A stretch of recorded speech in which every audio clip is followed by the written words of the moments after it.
News 24 sports ने एक बहुत ही तीखा एनालिसिस किया है T20 वर्ल्ड कप में टीम इंडिया की हालत पर। आज हम उसी की पड़ताल करने वाले हैं।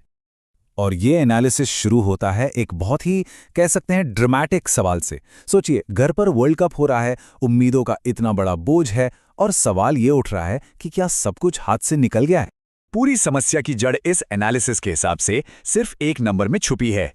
वो नंबर है -4.000। जी हाँ, ये जो नेट रन रेट है ना, ये एक लंगर की तरह बन गया है जो टीम को पॉइंट्स टेबल में सीधा नीचे खींच रहा है। और अब तो बस किसी चमत्कार का ही इंतजार है।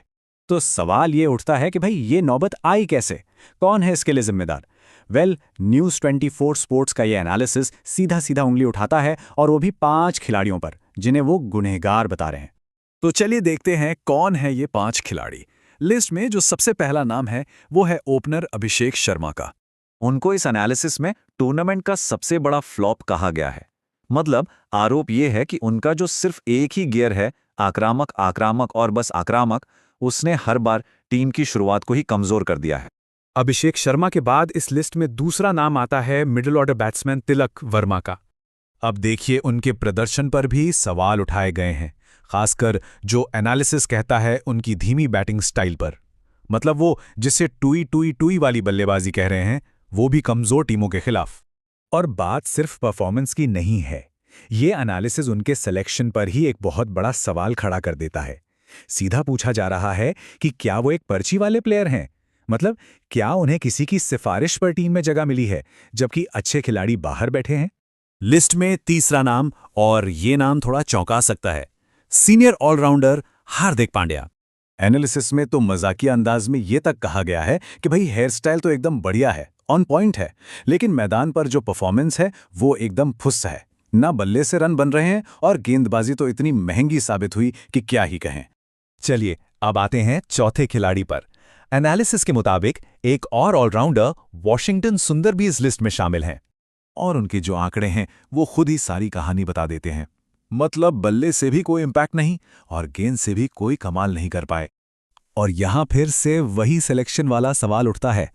एनालिस्ट हैरान हैं कि आखिर उन्हें टीम में जगह कैसे मिल रही है, वो भी तब जब टीम के वाइस कैप्टन अक्षर पटेल बाहर बेंच पर बैठे हैं। और अब आते हैं इस लिस्ट के 5वें और आखिरी नाम पर। ये हैं ऑलराउंडर शिवम दुबे। देखिए, एनालिसिस ये मानता है कि हाँ, उनकी बैटिंग अच्छी रही है, लेकिन उनकी गेंदबाजी बहुत महंगी पड़ी है। और तर्क ये दिया जा रहा है कि अगर वो सिर्फ एक बल्लेबाज के तौर पर ही खेल रहे हैं, तो फिर उनकी जगह किसी स्पेशलिस्ट को क्यों नहीं खिलाया जा रहा? इससे टीम का बैलेंस बिगड़ रहा है।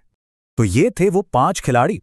हमने देखा कि कैसे हर किसी की परफॉर्मेंस में कोई ना कोई कमी बताई गई है। अब देखते हैं कि इन व्यक्तिगत प्रदर्शनों का मिला-जुला असर टीम इंडिया के लिए इतना बड़ा संकट कैसे बन गया। और सारी की सारी कहानी आके अटक जाती है नेट रन रेट पर। देखिए, नेट रन रेट में अगर आपका नंबर पॉजिटिव में है और अच्छा खासा पॉजिटिव है तो आप उड़ रहे हैं। लेकिन भारत का जो गहरा नेगेटिव नंबर है ना, वो एक डूबते हुए जहाज की तरह है। एनालिसिस साफ साफ कहता है कि इस खराब नेट रन रेट की वजह से अब भारत का आगे का जो रास्ता है वो बहुत ही ज्यादा मुश्किल है। मतलब अब सिर्फ अपनी जीत से काम नहीं चलेगा, अब तो दूसरों की हार की दुआ भी करनी पड़ेगी। ये ऐसी सिचुएशन है। तो अब जब हालात इतने खराब हैं, तो आखिर इस पूरे एनालिसिस का निचोड़ क्या है, इसका फाइनल फैसला क्या है? एनालिसिस का मानना है कि जो एक सुनहरा सपना था कि अपने घर में वर्ल्ड कप जीतेंगे, वो अब लगभग टूट चुका है। एक ही मैच ने टीम की सारी कमजोरियों को सबके सामने लाके रख दिया है, और अब टीम पूरी तरह से बैकफुट पर है। और ये एनालिसिस किसी जवाब के साथ खत्म नहीं होता, बल्कि ये एक सवाल छोड़ जाता है। एक ऐसा सवाल जिस पर टीम मैनेजमेंट और फैंस दोनों को सोचना पड़ेगा कि इन गुनहगारों और टीम इंडिया की इस शर्मनाक हार के बारे में आखिर क्या कहा जाए।